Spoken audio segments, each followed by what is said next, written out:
Perkenalkan, nama saya Muhammad Terutama. Kali ini saya akan mengerjakan soal literasi teori bahasa dan otomata. Teori bahasa dan otomata adalah cabang dari ilmu komputer yang mempelajari formal logas, otomata, dan hubungan keduanya. Mata kuliah ini merupakan dasar penting dalam memahami cara kerja kalkulator, parser, dan mesin mencari.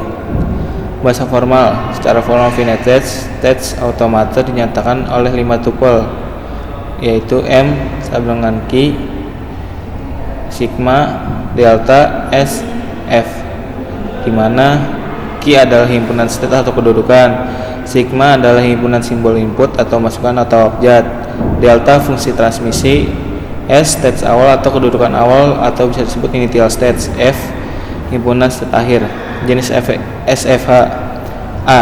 Deterministic finite automata atau bisa disebut DFA. Dari suatu stage ada tepat satu stage berikut untuk setiap simbol masukan yang diterima. B. Non-deterministic finite automata atau bisa disebut NFA. Dari suatu stage ada 0,1 atau lebih dari stage berikutnya untuk setiap simbol masukan yang diterima. Deterministic finite automata.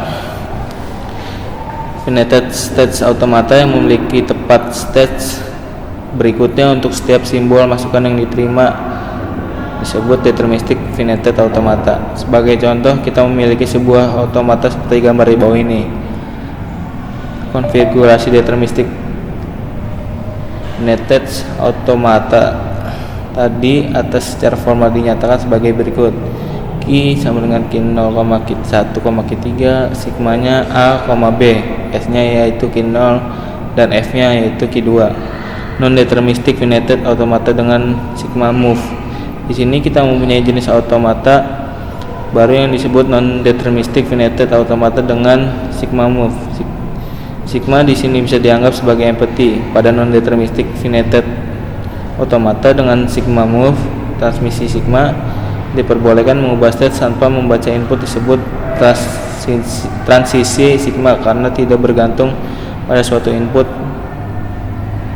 ketika melakukan transisi. Penjelasan gambar berikut. Dari Q0 tanpa membaca input dapat berpindah ke Q1. Dari Q1 tanpa membaca input dapat berpindah ke Q2. Dari Q4 tanpa membaca input dapat berpindah ke Q1. Sigma closure untuk suatu non-deterministic finite automata dengan sigma move.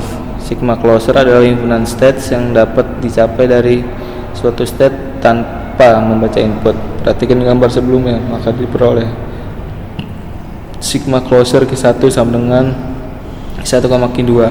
Sigma closure Q2 sama dengan Q2. Sigma closure Q3 sama dengan Q3. Ya, sekian dari penjelasan saya. Bila ada kesalahan mohon dimaafkan. Wabillahi taufiq wal hidayah. Wassalamualaikum warahmatullahi wabarakatuh.